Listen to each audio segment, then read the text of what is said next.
It was a time of immense hardship, where families struggled to make ends meet, businesses shuttered their doors, and entire communities faced uncertainty and despair. The Great Depression is the greatest and longest economic recession in modern world history. Economists and historians often describe the Great Depression as one of the largest, catastrophic economic events of the 20th century. The situation in the US was so dire that people would wait for hours in lines just to get a piece of bread and free coffee. But what were the actual causes of the Great Depression that devastated one of the strongest nations in the world? Closing time, the close of an era. In the 1920s, the great American word was prosperity. Now the 30s have begun and there is a new word, depression. In the 1920s, after the end of the First World War, European countries were exhausted. Due to the war, production of goods had halted in Europe, and the economy suffered. Europe found itself in need of food, grains, and weapons, which they couldn't produce themselves. The United States, in a position of unparalleled economic dominance, seized this opportunity. Large-scale production of all kinds of goods kicked into high gear, with the U.S. becoming the world's workshop. From steel to textiles, from machinery to automobiles, American factories hummed with activity, churning out goods at an unprecedented rate. The introduction of electricity and the wave of new inventions further fueled this industrial explosion, revolutionizing the way people lived and worked. This was the era of the Roaring Twenties, a time of economic prosperity, jazz-filled nights, and a seemingly unending boom. New factories were being established, people were getting employed, and the U.S. economy prospered. New inventions like electric washing machines, vacuum cleaners, irons, radios, and refrigerators were all in high demand.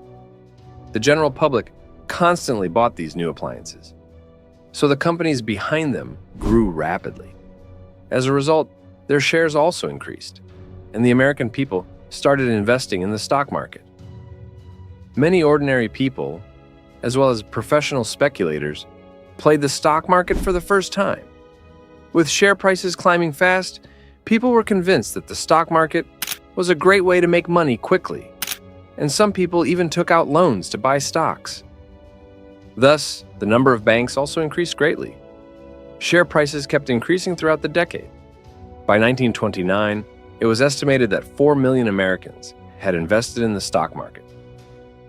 The stock market became a hot topic, and families began putting their life savings into the market without fully understanding the risks. It got to the point that people became addicted to the market, treating it as if it were a casino. This meant they were taking financial risks with high-risk stocks. If the stocks did well, it meant fast profits. However, speculating on stocks and buying them on margin could lead to financial disaster if the stock market declined.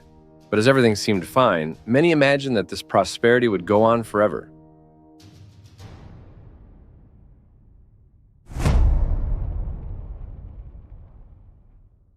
In October 1929, disaster struck. The cracks that had been forming beneath the surface of the seemingly unstoppable growth suddenly widened. It was Thursday, October 24th, 1929, a day that would become known as Black Thursday. On this day, the stock market experienced a massive sell-off.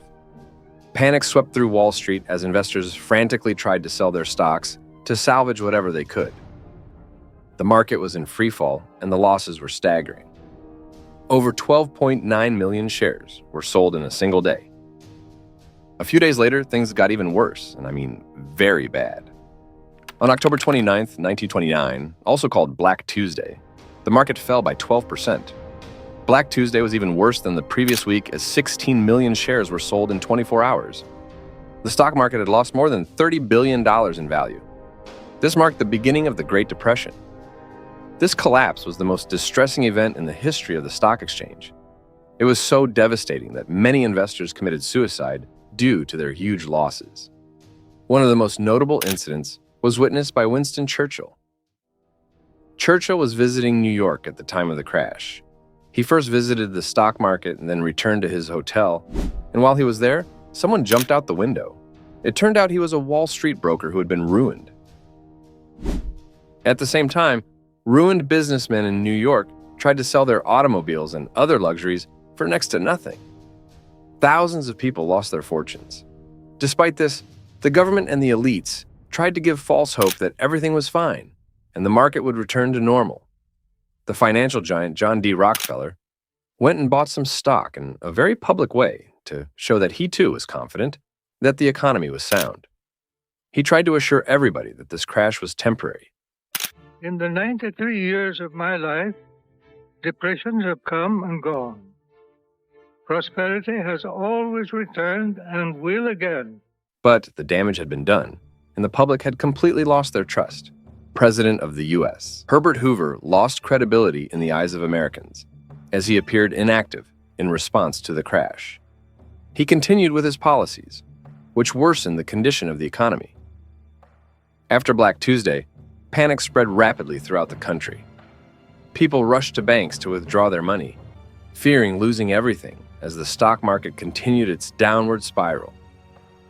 However, the banks did not have enough cash on hand to meet the demands of all their depositors. This was due to the practice known as fractional reserve banking. Banks only kept a fraction of their deposits as cash reserves, using the rest for loans and investments. When a large number of depositors tried to withdraw their money simultaneously, the banks were unable to meet the demand. As word spread that banks were unable to fulfill withdrawal requests, more and more people rushed to their local banks in a desperate attempt to get their money out. This created a vicious cycle, banks selling off assets at fire sale prices to pay depositors only further weakened the banking system. Many banks were forced to close their doors permanently, leaving depositors with nothing. Those who had their savings tied up in these banks lost everything.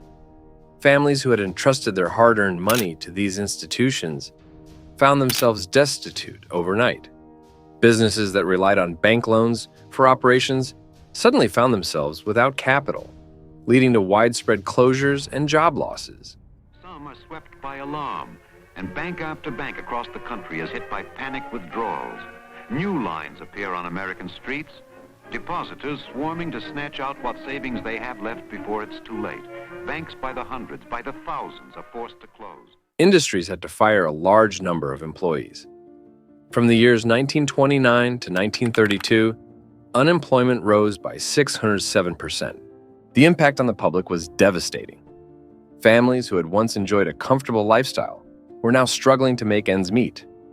Many lost their life savings when banks collapsed, and the inability to find work meant that basic necessities like food and shelter became unaffordable luxuries for millions.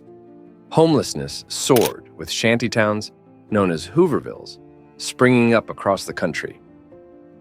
In the manufacturing sector, which had seen unprecedented growth during the Roaring '20s, factories now stood silent, production plummeted as demand dried up, and industrial output fell by approximately 50%.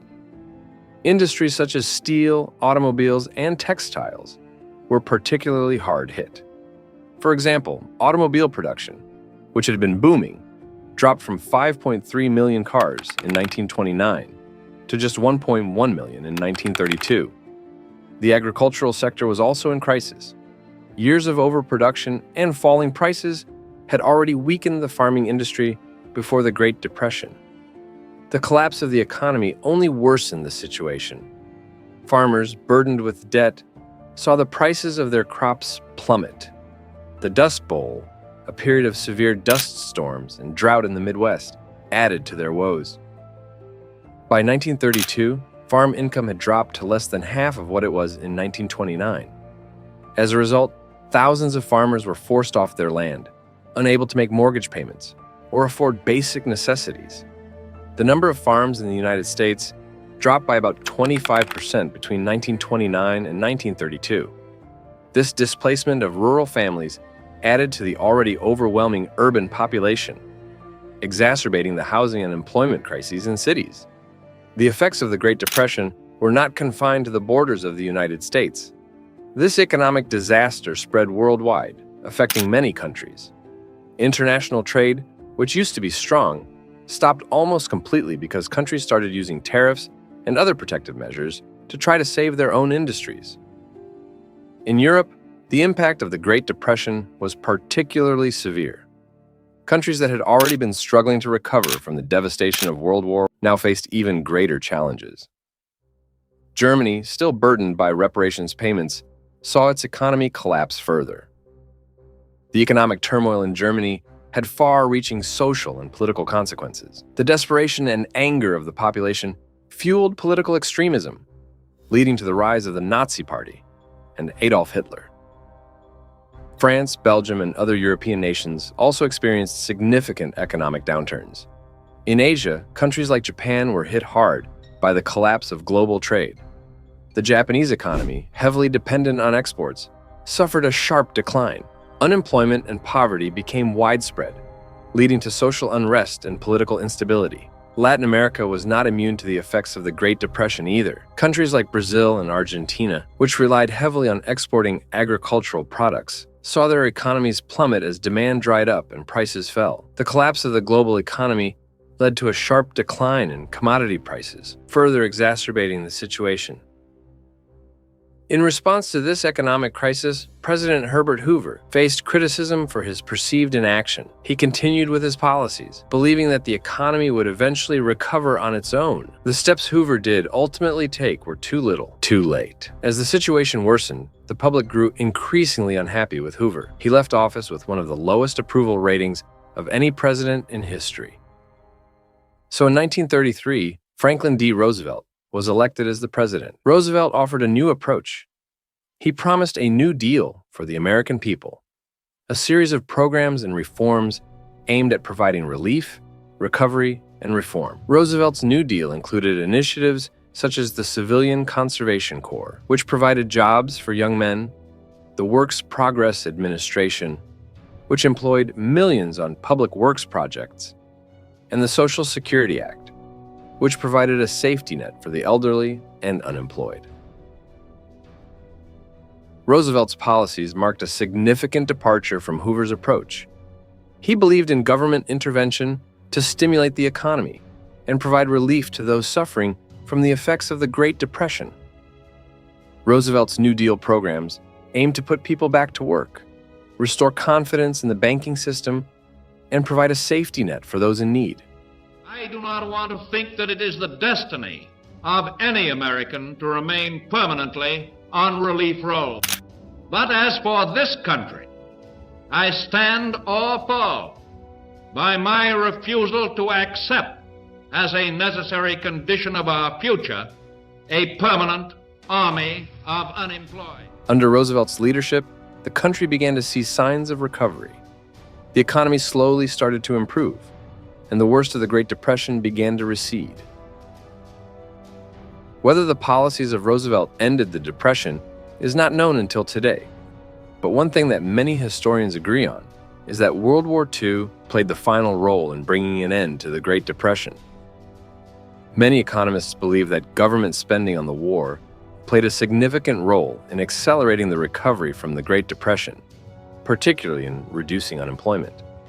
In the United States, the mobilization moved approximately 10 million people out of the civilian labor force and into the war effort. This massive shift finally eliminated the last effects of the Great Depression, bringing the U.S. unemployment rate down below 10%. The causes of the Depression and the reasons for its end are still subjects of debate.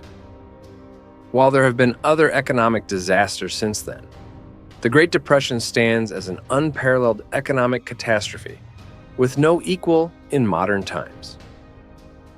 By learning from history and working towards a more equitable and stable future, we can strive to prevent such devastating economic collapses from occurring again.